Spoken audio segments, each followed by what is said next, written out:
അച്ഛൻ എത്തിയിരിക്കുന്നു. ദൈവം നമുക്കൊരു വഴി കാണിച്ചു തരും.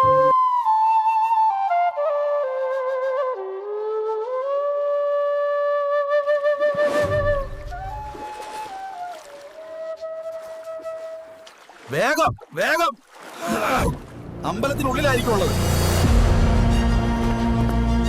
അയ്യോ, ആരാണവർ? ഈ ക്ഷേത്രത്തിലെ നിധി മോഷ്ടിക്കാൻ വന്നവരാണോ? ഞങ്ങളുടെ അമ്പലത്തിൽ കയറി മോഷ്ടിക്കാൻ മാത്രം ധൈര്യം നിങ്ങൾക്കോ?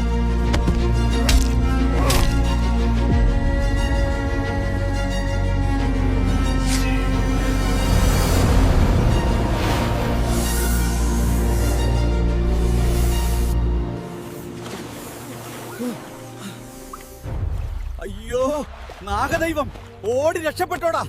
ഈശ്വര, നീ എന്റെ പ്രാർത്ഥന കേട്ടു. ഈ ദിവ്യ ഔഷധം എന്റെ കുഞ്ഞിന് പുതുജീവൻ നൽകും. ഈ കാവൽക്കാരന് 1000 നന്ദി.